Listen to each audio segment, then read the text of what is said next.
નમસ્કાર વિદ્યાર્થી મિત્રો, શ્રેણિક નિશ્ચયકના આપણે જે દાખલાઓ ગણેલા છે એમાં આગળ વધીએ.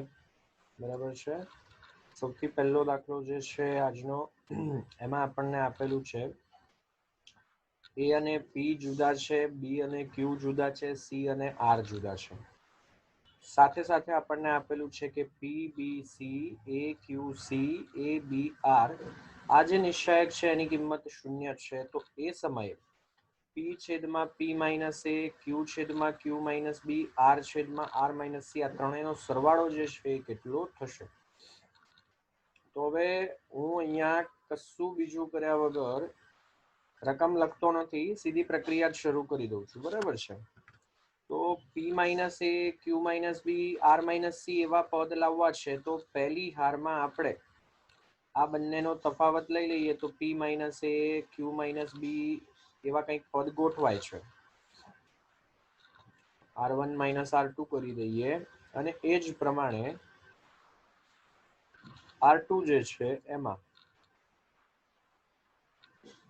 R2 માઇનસ R3 કરી દઈએ. સારો કહી શકાય એવો દાખલો છે. ગુજરાત બોર્ડની અંદર પણ અગાઉ આ પૂછાયેલો છે. બરાબર છે. ચાલો, તો એ સંજોગોની અંદર આપણે લખવા બેસીએ. R1 માઇનસ R2 કરી દઈએ તો આપણને મળશે P માઇનસ A. અહીંયા મળશે આપણને બી માઇનસ ક્યુ. અહીંયા સી માઇનસ સી જે છે એ થઈ જશે 0. એ માઇનસ એ જે છે 0. ક્યુ માઇનસ બી, સી માઇનસ આર, એ બી આર જે છે તે as it is.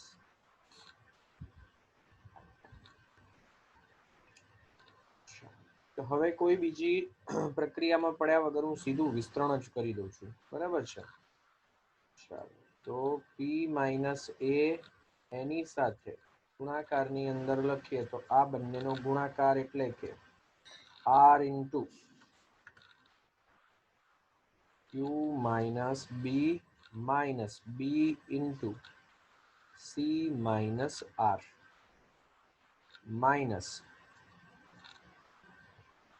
B minus Q એની સાથે ગુણાકારમાં લખીએ તો 0 minus A into C minus R.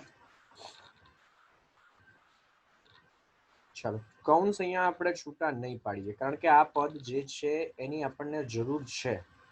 પહેલા પદની અંદર આપણને મળે છે આર ગુણાકારની અંદર પી માઇનસ એ ગુણાકારની અંદર ક્યુ માઇનસ બી. માઇનસ બી ત્યાં લખવા બેસીએ તો પી માઇનસ એ ગુણાકારની અંદર C minus R plus, sorry અહીંયા માઇનસ છે, માઇનસ માઇનસ પ્લસ થઈ જ જવાના છે. બરાબર છે. તો એ એની સાથે ગુણાકારમાં B minus Q C minus R. હવે જે પદ છે એને હું જરા યોગ્ય રીતે ગોઠવું છું. પી માઇનસ એ, ક્યુ માઇનસ બી એ જોઈએ છે પદ, તો પહેલામાંથી આપણે કંઈ કરતા નથી, જે છે એને એઝ ઇટ ઇઝ જ રાખીએ છીએ. પી માઇનસ એ, ક્યુ માઇનસ બી. પી માઇનસ એ જોઈએ છે એ પ્રમાણે છે. સી માઇનસ આર નથી જોઈતા, મારે આર માઇનસ સી જોઈએ છે. એટલે અહીંયાથી માઇનસ કોમન લઉં તો માઇનસ માઇનસ પ્લસ થઈ જશે. તો મળે મને plus P minus A as it is. અહીંયાથી માઇનસ કોમન લઈ લીધા એટલે આર માઇનસ સી પ્લસ એ. બી માઇનસ ક્યુ છે, જરૂર છે ક્યુ માઇનસ બી ની, એટલે અહીંયાથી માઇનસ કોમન લઈએ, સોરી. અને સી માઇનસ આર છે, મારે જોઈએ છે આર માઇનસ સી. બે જગ્યાએથી માઇનસ માઇનસ કોમન લઈએ એટલે માઇનસ માઇનસ પ્લસ થઈ જશે. બરાબર છે. બંને જગ્યાએ નિશાની બદલી દઈએ તો ક્યુ માઇનસ બી ગુણાકારમાં R minus C equals to 0. ચાલો, હવે વિચાર કરીએ આપણે. પી છેદમાં પી માઇનસ એ જોઈએ છે, ક્યુ છેદમાં ક્યુ માઇનસ બી જોઈએ છે, આર છેદમાં આર માઇનસ સી જોઈએ છે. તો આર વાળું પદ છે એને ધ્યાનથી જોઈએ તો એની સાથે ગુણાકારમાં છે પી માઇનસ એ, ક્યુ માઇનસ બી. આ મારે જોઈતા નથી, દૂર કરવા છે. અને એના છેદમાં મારે આર માઇનસ સી ગોઠવવા છે. બરાબર છે. એવું જ કંઈક અહીંયા છે. બી છે એ અલગ પ્રશ્ન છે, પણ પી માઇનસ એ અને આર માઇનસ સી છે, આવું કોઈ પદ મારે અંશમાં નથી જોઈતું. Q minus B R minus C આવું કોઈ પદ મારે અંશમાં નથી જોઈતું. તો હવે જે સ્ટેપ છે એ અગત્યનું. બરાબર છે. હાલ આપણે દરેક પદને પી માઇનસ એ ગુણાકારની અંદર ક્યુ માઇનસ બી ગુણાકારની અંદર આર માઇનસ સી એના વડે ભાગીએ છીએ. તો અંશમાં છે એ પદ કેન્સલ થઈ જશે. બરાબર છે. અને સાથે સાથે છેદમાં આવું કંઈક મળશે. પહેલું પદ જે છે આર છેદમાં પી માઇનસ એ ક્યુ માઇનસ બી કેન્સલ, એટલે બાકી રહે આર માઇનસ સી. ચાલો, જે પહેલું પદ મારે ત્રીજું પદ જોઈતું હતું એ ગોઠવાયું. પ્લસ બી છેદમાં P minus A R minus C cancel, એટલે ક્યુ માઇનસ બી બાકી રહેશે. પ્લસ ત્રીજા પદની અંદર છે અંશમાં એ છેદમાં બી માઇનસ ક્યુ માઇનસ બી અને આર માઇનસ સી જે છે એને કેન્સલ કરી દઈએ તો મળે મને પી માઇનસ એ. ચાલો, હવે પહેલા પદ ઉપર નજર કરીએ તો આપણને જોઈએ છે અહીંયા અંશની અંદર પી. બરાબર છે. તો પી આપેલા નથી, તો ઉમેરીએ અને બાદ કરીએ.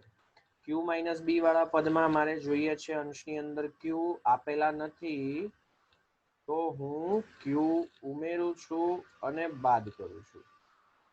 અથવા આને હું આ રીતે લખું છું બી માઇનસ ક્યુ પ્લસ ક્યુ. બરાબર છે. છેદમાં ક્યુ માઇનસ બી. અહીંયા મારે જરૂર છે અંશમાં પી ની. પી ઉમેરી દીધા. એ એઝ ઇટ ઇઝ પી ઉમેર્યા છે, તો મારે બાદ પણ કરવા પડશે. છેદમાં પી માઇનસ એ, આ જે કિંમત છે એ 0. ચાલો, હવે છેદ વિભાજન કરી દઈએ. આર છેદમાં આર માઇનસ સી વત્તા બી માઇનસ ક્યુ છેદમાં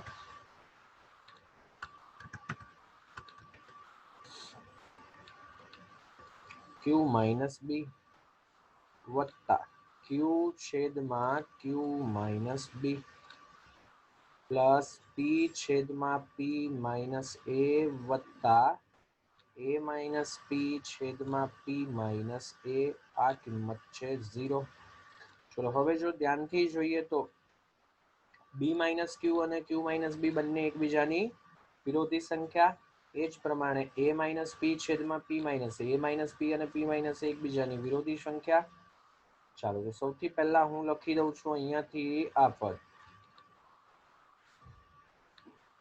તો ચલો, હાલ આ સ્ટેપની અંદર જેમ છે એઝ ઇટ ઇઝ રાખીએ તો આર છેદમાં આર માઇનસ સી, આ જે ગુણોત્તર છે -1, ક્યુ છેદમાં ક્યુ માઇનસ બી, પી અને પી માઇનસ એ જે છે એ પણ as it is, A minus P છેદમાં પી માઇનસ એ ફરી પાછા 0. તો જોઈએ છે 3 પદ ગોઠવાઈ ગયા. બરાબર છે. તો અહીંયા લખીએ તો પી છેદમાં પી માઇનસ એ વત્તા ક્યુ છેદમાં ક્યુ માઇનસ બી વત્તા આર છેદમાં R minus C equals to -1 -1 -2 બરાબરની પેલી બાજુ લઈ લઈએ તો +2. બરાબર છે. સારો કહી શકાય એવો દાખલો. ચાલો, એનાથી આગળ વધીએ. ચાલો, આ પણ સારો કહી શકાય એવો દાખલો. કિંમત શોધવી છે. પદ જોઈએ તો થોડા કટપટા આપેલા છે. વર્ગમૂળમાં 14 વત્તા વર્ગમૂળમાં 3 વર્ગમૂળમાં 20 વર્ગમૂળમાં 5 વર્ગમૂળમાં 15 વર્ગમૂળમાં 28 વર્ગમૂળમાં 25 વર્ગમૂળમાં 10. ચાલો, ઓપ્શનની અંદર જોઈએ તો બી વર્ગમૂળમાં 2 વર્ગમૂળમાં 3 એવા પદ છે મોટા ભાગે. બરાબર છે. તો આપણે પ્રયત્ન કરીએ કે વર્ગમૂળમાં 2 વર્ગમૂળમાં 3 એવા પદ ગોઠવી શકાય. બરાબર છે. ચાલો, તો બીજા સ્તંભને ધ્યાનથી જોઈએ તો વર્ગમૂળમાં 20 વર્ગમૂળમાં 25 વર્ગમૂળમાં 15 ત્રણેયમાંથી √5 કોમન મળે છે. એ જ રીતે ત્રીજો સ્તંભ જોઈએ તો √5 √10 √25 ત્યાંથી પણ મને √5 જે છે કોમન મળે છે. હું રકમ નથી લખતો, સીધું જ બીજા સ્તંભમાંથી √5 કોમન, ત્રીજા સ્તંભમાંથી પણ √5 કોમન. આ જે નિશ્ચાયક છે એને હું હાલ પૂરતું કહી દઉં છું કે એ છે ડી. બીજા સ્તંભમાંથી √5 કોમન, ત્રીજા સ્તંભમાંથી પણ √5 કોમન, બાકી બચેલા પદ લખીએ તો પહેલા સ્તંભને તો આપણે અડ્યા જ નથી. વર્ગમૂળમાં 14 વત્તા વર્ગમૂળમાં 3 વર્ગમૂળમાં 15 વત્તા વર્ગમૂળમાં 28 પછી છેલ્લે છે 3 વત્તા વર્ગમૂળની અંદર 70. ચાલો અહીંયાથી વર્ગમૂળમાં 20 હતા એને વર્ગમૂળમાં 4 ગુણ્યા વર્ગમૂળમાં 5 લખી શકાય. વર્ગમૂળમાં 5 લઈ લીધા અને વર્ગમૂળમાં 4 એટલે કે 2 બાકી રહે. વર્ગમૂળમાં 25 એટલે કે વર્ગમૂળમાં 5 ગુણ્યા વર્ગમૂળમાં 5 વર્ગમૂળમાં 5 કોમન લઈ લીધા એટલે બાકી રહેશે √5. વર્ગમૂળમાં 5 ગુણ્યા વર્ગમૂળમાં 3 એટલે અહીંયા બાકી રહેશે √3. ચાલો √5 કોમન લઈ લીધા એટલે 1 √5 ઇન્ટુ √2 એટલે અહીંયા બાકી રહેશે √2. વર્ગમૂળમાં 5 ગુણ્યા વર્ગમૂળમાં 5 સોરી હા વર્ગમૂળમાં 5 ગુણ્યા વર્ગમૂળમાં 5 એટલે અહીંયા બાકી રહે વર્ગમૂળની અંદર 5. ચાલો તો આ જે છે એ તો √5 ઇન્ટુ √5 એટલે કે 5 થઈ જશે. હવે થોડુંક સાદું રૂપ આપી દઈએ કે આ પદ જે આપેલા છે થોડાક કોમ્પ્લિકેટેડ છે, તો શું સાદું રૂપ કેવી રીતે આપી શકાય એની ઉપર જરા નજર કરીએ તો સૌથી પહેલો રસ્તો અહીંયા 1 છે, અહીંયા √2 છે. અહીંયા મારે 0 કરવા હોય તો આને √2 વડે ગુણીને બાદ કરવા પડે. √14 છે એને √2 વડે ગુણો તો √28 એટલે આ કેન્સલ થઈ શકે. પછી અહીંયા 0 લાવવા હોય તો આને √5 વડે ગુણીને બાદ કરવા પડે. વર્ગમૂળમાં 14 છે, √5 વડે ગુણીએ તો √70, આ કેન્સલ થાય. અથવા તો અહીંયા વિચાર કરવા બેસીએ તો 1 અહીંયા છે વર્ગમૂળમાં 14, જો આને વર્ગમૂળમાં 14 વડે ગુણીએ અને બાદ કરીએ તો કેન્સલ. આને √2 વડે ગુણીએ સોરી વર્ગમૂળમાં 14 વડે ગુણીએ તો √28 કેન્સલ. આને વર્ગમૂળમાં 14 વડે ગુણીએ તો વર્ગમૂળમાં 70 કેન્સલ. તો આ થોડાક કોમ્પ્લિકેટેડ પદ છે, કેન્સલ થાય છે, એમાં પહેલા રસ લઈએ. બરાબર છે. તો હવે હું પ્રક્રિયા કરું છું C1 ની અંદર C1 માઇનસ આને આપણે ગુણીએ છીએ વર્ગમૂળમાં 14 વડે અને બાદ કરીએ છીએ. જે અહીંયા જે પદ છે એનો વિચાર કરીએ, જો √3 છે અહીંયા 3 છે, હા આને જો √3 વડે ગુણીને બાદ કરી દઈએ તો આ બી કેન્સલ કરી શકાશે. તો એ પ્રક્રિયા પણ સાથે સાથે જ પતાવી દઈએ. C1 ની અંદર C1 માઇનસ આને √3 વડે ગુણી અને ઉમેરીએ છીએ. √5 ઇન્ટુ √5 જે છે એ થઈ જશે 5. ચાલો પહેલા આપણે સૌથી છેલ્લા સ્તંભના ઘટક લખીએ તો 1 √2 અને √5. આમાં કોઈ ફેરફાર થતો નથી. બીજા સ્તંભના જે ઘટક છે 2 √5 અને √3 એમાં પણ કોઈ ફેરફાર નથી થતો. 1 છે આને વર્ગમૂળમાં 14 વડે ગુણીને બાદ કરીએ એટલે કેન્સલ. આને -√3 વડે ગુણીને બાદ કરીએ √3 - 2 √3 એટલે પહેલી હાર પહેલો સ્તંભ આ ઘટક મળે છે √3. આને વર્ગમૂળમાં 14 વડે ગુણીએ તો વર્ગમૂળમાં 28, આની સાથે કેન્સલ. આને વર્ગમૂળમાં 3 વડે ગુણીએ તો વર્ગમૂળમાં 15, આની સાથે કેન્સલ. અહીંયા મને મળશે 0. √5 એને √14 વર્ગમૂળમાં 14 ગુણ્યા વર્ગમૂળમાં 5 વર્ગમૂળમાં 70, આની સાથે કેન્સલ. વર્ગમૂળમાં 3 એને વર્ગમૂળમાં 3 વડે ગુણીએ તો 3, આની સાથે કેન્સલ. બરાબર છે. બાકી તમને એટ એ ટાઈમ કોઈ સ્ટેપ બીજા સૂચતા હોય તો સાદુરૂપ તો આપણને ખબર છે કે નિશ્ચાયકની અંદર એક કરતાં વધારે રીતે આપી શકાય છે. હવે સહેલાઈથી વિસ્તરણ થઈ શકે એમ છે. પ્રથમ સ્તંભથી વિસ્તરણ કરી દઈએ. C1 થી વિસ્તરણ કરીએ તો 5 જે છે એઝ ઇટ ઇઝ એની સાથે લખીએ તો -√3 એની સાથે લખીએ તો મોટો કૌંસ કરી દઈએ. ચાલો આ બંનેનો ગુણાકાર એટલે કે 5 માઇનસ આ બંનેનો ગુણાકાર કરીએ તો વર્ગમૂળમાં, નહીતર હાલ હું એને √3 ઇન્ટુ √2 જ રાખું છું, કારણ કે ઓપ્શનમાં બધી જગ્યાએ √3 √2 એવા જ પદ છે. બરાબર છે. ચાલો 5 ને પછી ગુણીએ. ભાવે તો સીધો ગુણાકાર પણ કરી શકાય. આ બેનો ગુણાકાર કરીએ તો -5√3 માઇનસ માઇનસ પ્લસ √3 ઇન્ટુ √3 એટલે કે 3 અને √2 જે છે એઝ ઇટ ઇઝ 5 અંદર ગુણી દઈએ ધન પદ છે એને હું પહેલા લખું તો 15 વર્ગમૂળમાં 2 માઇનસ 25 વર્ગમૂળની અંદર 3 15 વર્ગમૂળમાં 2 માઇનસ 25 વર્ગમૂળની અંદર 3 ખૂબ સારો કહી શકાય એવો દાખલો છે બરાબર છે તો જરૂરી નથી કે મેં ગણ્યો એ જ રીતે ગણવો તમને કોઈ ચોક્કસ પદ ચોક્કસ પ્રક્રિયા શોધતી હોય તો એ દિશામાં પણ આગળ વધી શકાય પણ સારો કહી શકાય એવો દાખલો ચાલો નવું એક સ્વરૂપ છે ડી આર જે છે એની કિંમત મને આપેલી છે અહીંયા R equals to 1 to n છે બરાબર છે આ આર -1 વંચાય છે પ્રિન્ટિંગ મિસ્ટેક છે R equals to 1 to n છે સિગ્મા છે એટલે તો જ્યારે આ પ્રકારના પદ આવે છે બરાબર છે તો આર ની જગ્યાએ આપણે 1 મૂકીએ તો આ બે જગ્યાએ મૂકવાના થાય આર ની જગ્યાએ 2 મૂકીએ તો આ બે જગ્યાએ મૂકવાના થાય 3 મૂકીએ તો આ જગ્યાએ મૂકવાના થાય સામાન્ય રીતે આ પ્રકારના પદ જે છે તમને કોઈ એક હાર અથવા તો એક સ્તંભની અંદર આપેલા હશે ઓલવેઝ હવે જો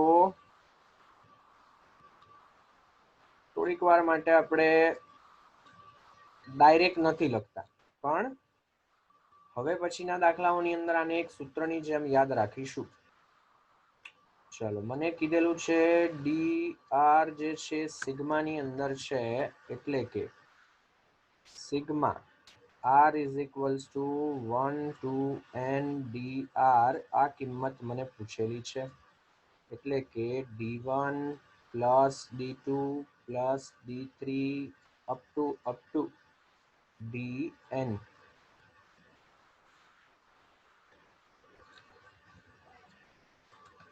ચાલો d is equals to 1 માટે મારે શું કરવું પડશે જ્યાં જ્યાં r છે ત્યાં ત્યાં હું 1 મૂકું છું 2 into 1 minus 1 પછી સોરી અહીંયા 2 into 1 પછી 2r એટલે કે 2 into 1 minus 1 પછી અહીંયા તો n square plus n plus 1 n square as it is n square plus n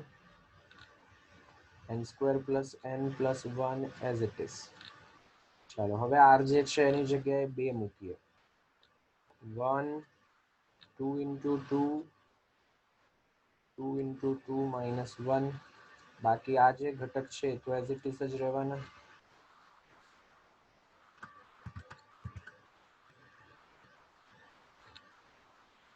ચાલો હવે જગ્યા નથી તો હું સીધો સૌથી છેલ્લો જે નિશ્ચાયક મળે છે n મૂકું છું એ વખતનો એ લખી દઉં તો અહીંયા મળે છે મને 1 અહીંયા મળે છે મને 2n અહીંયા મળે છે મને 2n minus 1 ચાલો બીજા અને ત્રીજા સ્તંભમાં r ઉપર આધારિત નથી તો ડાયરેક્ટ એના એ જ લખી શકાશે હવે આપણે નિશ્ચાયકના ગુણધર્મોની અંદર જોઈ ગયા કે જો કોઈ એક સ્તંભના ઘટકો જુદા હોય બાકીના ઘટકો સરખા હોય તો સરવાળો કરી શકાશે સરવાળો કરીએ છીએ ત્યારે શું થશે જે ઘટક સરખા છે તો એઝ ઇટ ઇઝ જ રહેશે એટલે કે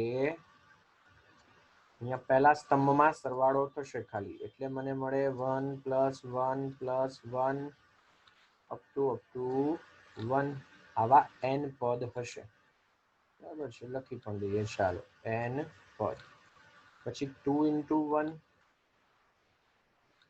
plus 2 into 2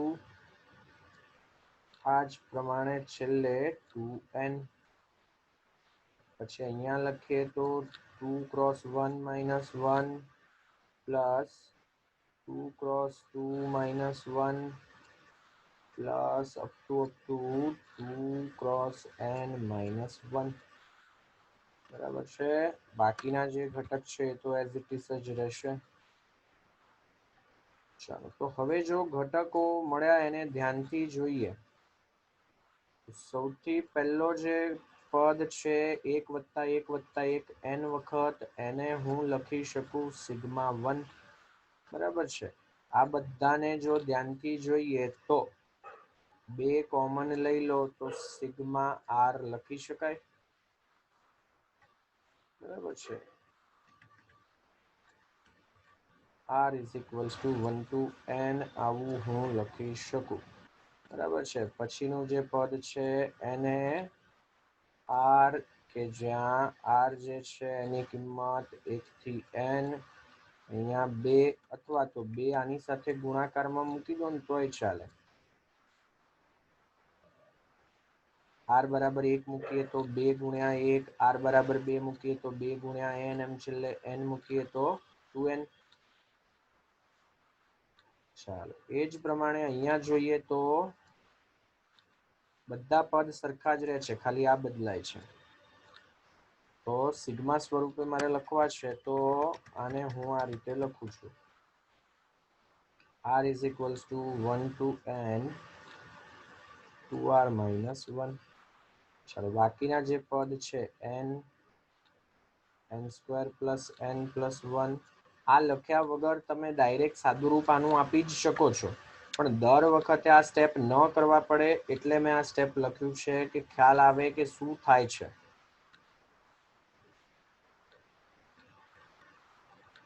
તો મેં સૌથી પહેલા કીધું એ પ્રમાણે r વાળા પદ કે પછી k ના સ્વરૂપમાં આપેલું હોય તો k વાળા પદ, n ના સ્વરૂપમાં આપેલું હોય તો n વાળા પદ, સિગ્મા જ્યાં આપેલું છે એ ઘટક કોઈ પણ એક હાર કે કોઈ પણ એક સ્તંભની અંદર હશે, બરાબર છે। તો અહીંયા સિગ્મા જે કંઈ પણ છે એને જો આપણે r છે એ સ્તંભમાં લગાવી દઈએ, સીધું આ સ્ટેપ મળી જાય, બરાબર છે। તો આ વચ્ચેના કોઈ સ્ટેપ કરવા પડે નહીં, પણ પહેલો જ દાખલો છે એટલે આપણે પ્રક્રિયા સમજવા માટે ગણ્યા એ સ્ટેપ। બાકી તમે લખો છો ત્યારે અહીંયાથી સીધું આ સ્ટેપ લખશો તો પણ ચાલશે, કોઈ પ્રોબ્લેમ નથી, બરાબર છે। ચાલો, તો હવે આ ત્રણેયની કિંમત હું સેપરેટલી શોધી અને મૂકું છું, તો આ પદ જે છે એ મારે મૂકવા ન પડે, બરાબર છે।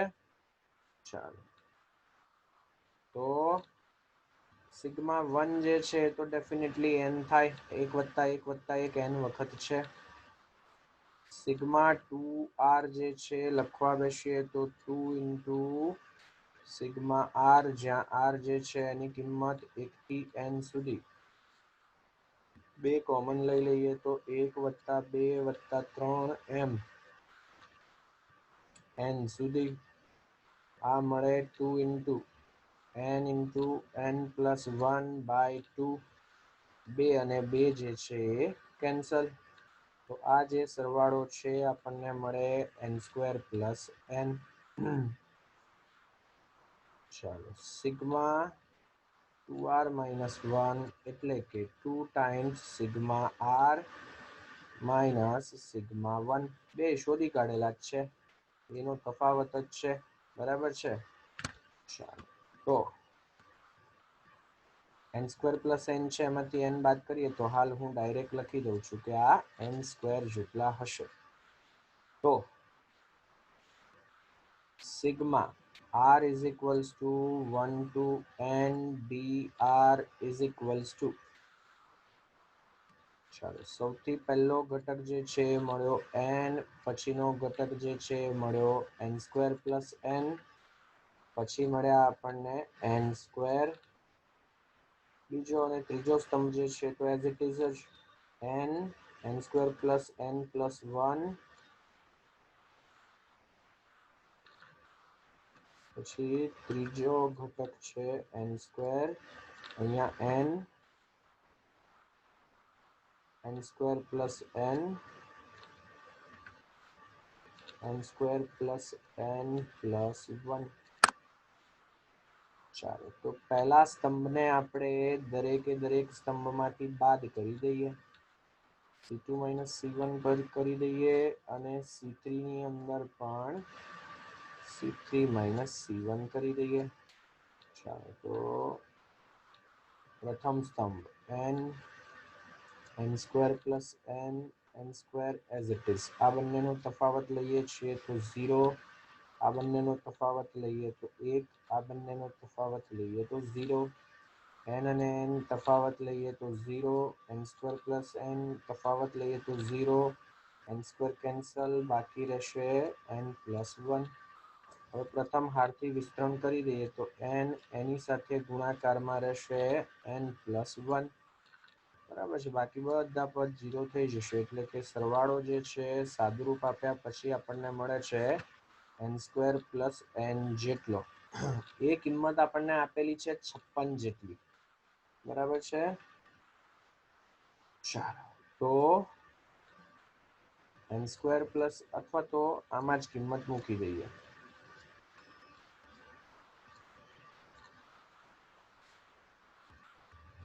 કે આ કિંમત 56 જેટલી છે, કે 56 જે છે એ છે n ઇન્ટુ n પ્લસ 1 જેટલા.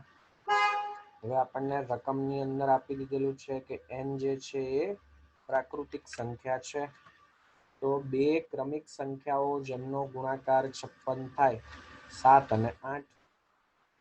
નાની સંખ્યા પહેલા લખીએ, બંને બાજુ અનુરૂપ પદ સરખાવતા મને મળ્યા કે n જે છે એ 7 જેટલા હોય. બરાબર છે. ધ્યાન એ વસ્તુનું રાખીશું કે હવે અહીંયાથી સીધું આ સ્ટેપ લખતા આવડવું જોઈએ. ધ્યાન એ વસ્તુનું રાખીશું કે પહેલો જે પદ છે, પહેલું જે પદ આપેલું છે ત્યાં કંઈ આર વાળું પદ નથી, પણ આ સ્તંભમાં આર વાળા પદ છે, એટલે સિગ્મા અહીંયા પણ લાગે છે. બરાબર છે. ચાલો તો એક બે દાખલા એવા બીજા ગણીએ. ચાલો તો અહીંયા તો r² r³ 1 થી 5 સુધી આપેલા છે. મને પદ સીધા દેખાય અહીંયા. બરાબર છે. તો માંગેલ મૂલ્ય જે છે એ લખવા બેસીએ તો સિગ્મા સ્વરૂપે લખું તો r બરાબર 1 થી 5 dr લખી શકાશે. d1 d2 d3 d4 d5. હવે મને અહીંયા પદ દેખાય નજર સામે, સિગ્મા r, કે જ્યાં r જે છે 1 થી 5. ફાવે તો એ કિંમત બી સીધી મૌખિક ગણતરીથી લખી દો. સિગ્મા r² r બરાબર 1 થી 5 અને સિગ્મા r બરાબર 1 થી 5 r³. બાકીના જે પદ છે 3, 11, 45 એઝ ઇટ ઇઝ. અહીંયા 15,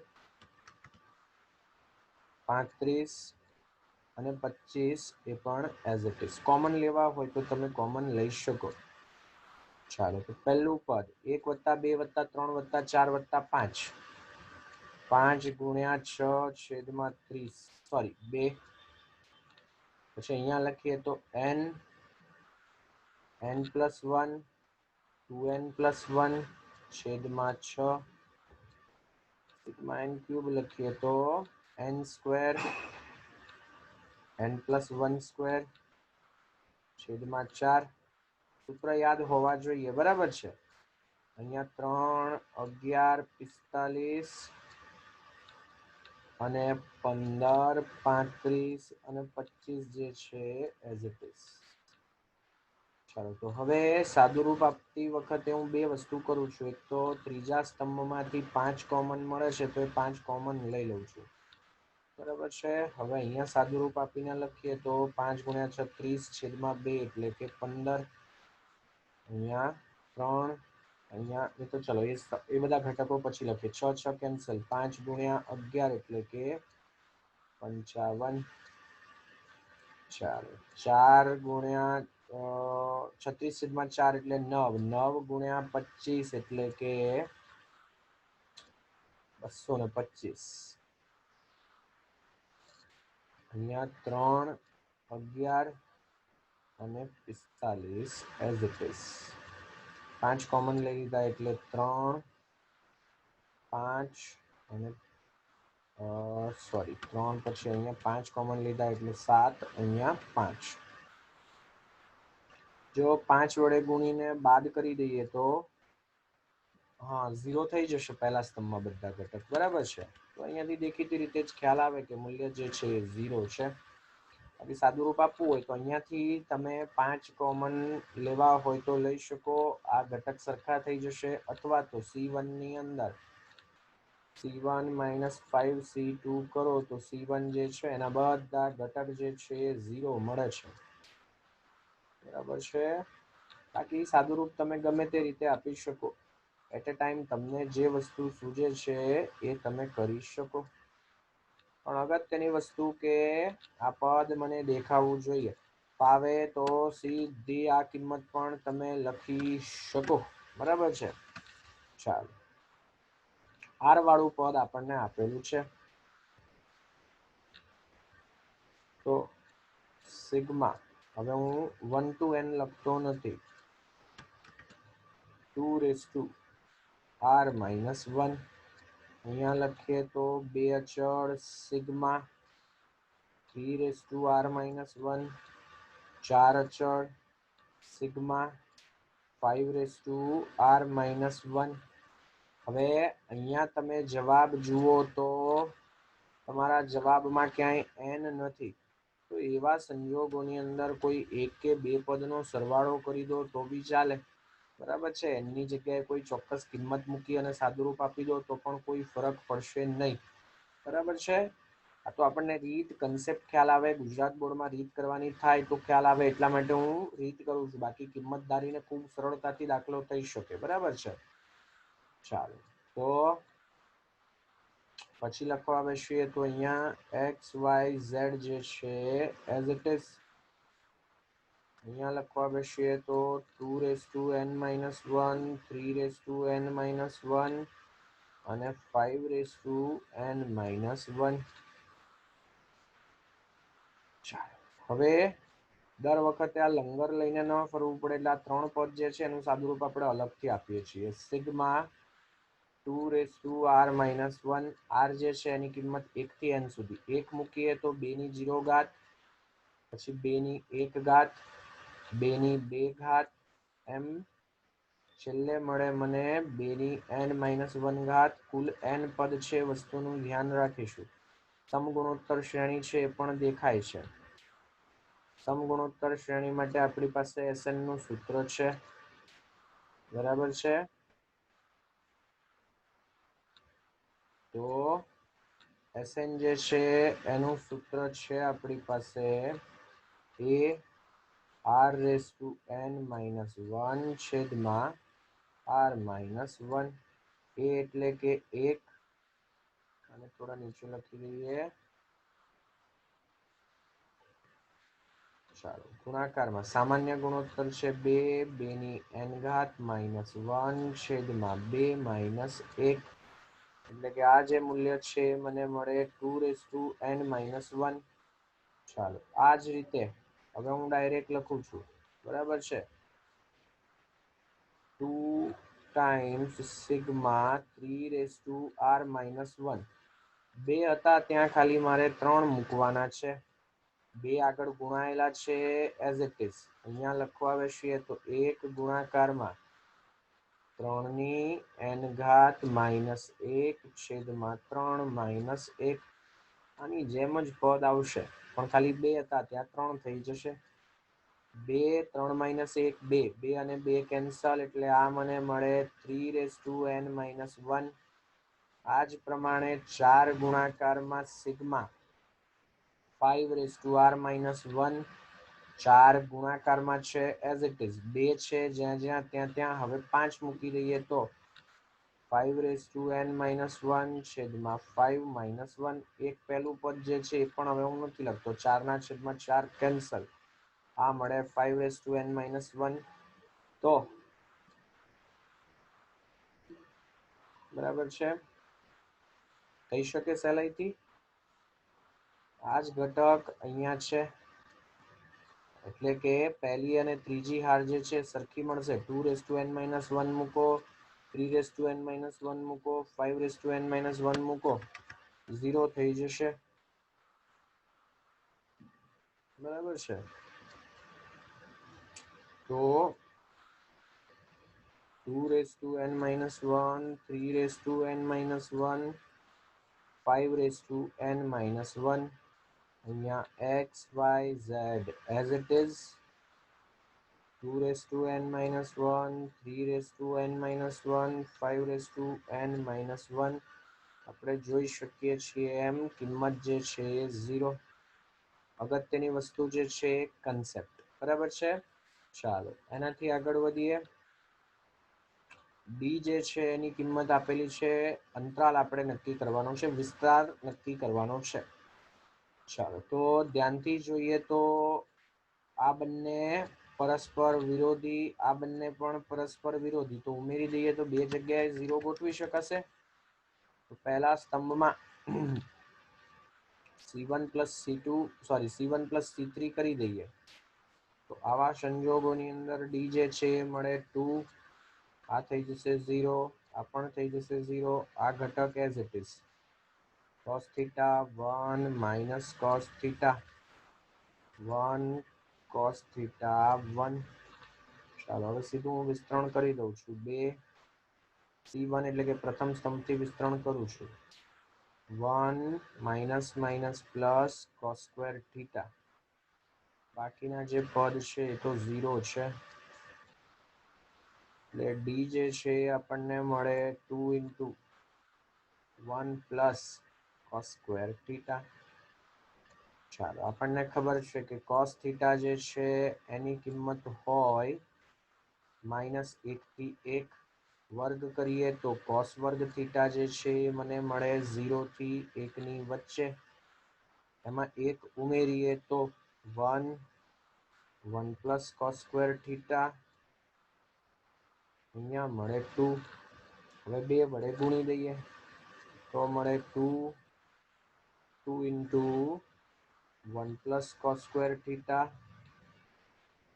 અહીંયા 4. આની જગ્યાએ આપણે dr કહી શકીએ. 2 less than or equals to 4, sorry 2 less than or equals to D આરબી ની ખાલી ડી છે, less than or equals to 4.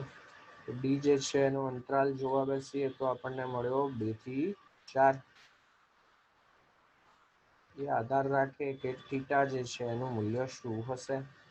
મહત્તમ મૂલ્ય કે ન્યૂનતમ મૂલ્ય પણ પૂછી શકે. ન્યૂનતમ મૂલ્ય 2, મહત્તમ મૂલ્ય 4. ચાલો એવો જ દાખલો ડી જે છે એમાં ફરી પાછી પહેલા એ જ પ્રક્રિયા કરી દઈએ. બે જગ્યાએ 0 ગોઠવાય છે, જો ધ્યાનથી જોઈએ તો, બરાબર છે. તો હાલ તફાવત લઈ લઈએ.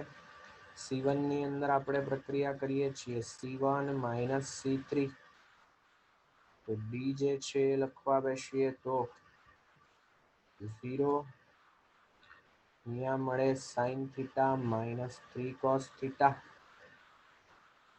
0, અહીંયા કોઈ ફરક પડતો નથી. 3 cos theta 1 sin theta 1, 3 cos theta 1. હજી વધારે સાદું રૂપ આપવું હોય તો આ બેનો તફાવત લઈને 0 ગોઠવી શકાય, પણ હવે બે જગ્યાએ 0 છે તો સીધું વિસ્તરણ કરી દઈએ. C1 થી વિસ્તરણ કરીએ. હાલ મને મહત્તમ મૂલ્ય પૂછેલું છે, બરાબર છે. તો 0 minus sin theta minus 3 cos theta, એની સાથે ગુણાકારમાં લખીએ તો પહેલો સ્તંભ અને બીજી હાર દૂર કરી દઈએ તો 3 cos theta minus sin theta, પછી અહીંયા પાછા છે 0. આ માઇનસ ને અંદર ગુણી દઈએ તો શું મળે મને? 3 cos theta minus sin theta, એના ગુણાકારમાં 3 cos theta minus sin theta. તો આ જે પદ મળ્યું એ થશે 3 cos theta minus sin theta આખાનો વર્ગ. હવે આપણને ખબર છે 11મા ધોરણમાં ત્રિકોણમિતિની અંદર ભણ્યા a cos થીટા વત્તા b sin થીટા જે છે એનો વિસ્તાર જે છે એ થાય minus under root a square plus b square થી under root a square plus b square. Minus r થી r પણ આપણે લખતા, બરાબર છે. તો હાલ આપણે લખીએ તો આપેલું છે પદ 3 cos theta minus sin theta નો વિસ્તાર લખવા બેસીએ તો એ અને બી જે છે અનુક્રમે 3 અને 1 જેટલા, વર્ગ કરીએ તો 9 અને 1 સીધા વર્ગમૂળમાં 10 લખી શકાય. તો આપણે લખી શકીએ કે માઇનસ વર્ગમૂળમાં 10 અને 10 ની વચ્ચે કિંમત હોય કોની? 3 cos થીટા માઇનસ સાઇન થીટાની. તો વર્ગ કરી દઈએ તો અને ખબર છે વર્ગ જે છે એ ધન હોય કે ઋણ હોય, 0 કરતાં મોટો જ મળે. અહીંયા 3 cos theta minus sine theta આખાનો વર્ગ, વર્ગમૂળમાં 10 છે એનો વર્ગ કરીએ તો 10. તો મહત્તમ મૂલ્ય કીધેલું છે તો અહીંયા દેખાય જ છે કે મહત્તમ મૂલ્ય જે છે એ કેટલું છે? 10 જેટલું. બરાબર છે. ચાલો આજે લેક્ચર અહીંયા સુધી રાખીએ છીએ. હવે હોમવર્કમાં તમારે જે દાખલાઓ ગણવાના છે એ તમને દેખાય છે. બરાબર છે. આ 5 દાખલાઓ જે છે હોમવર્કમાં ગણવાના છે. ચાલો તો આજનું લેક્ચર જે છે આપણે અહીંયા પૂરું કરીએ. કોઈ દાખલો ન થાય કે આજે ગણેલા કોઈ દાખલામાં કન્ફ્યુઝન હોય તો મારો કોન્ટેક્ટ કરજો. બરાબર છે. ચાલો.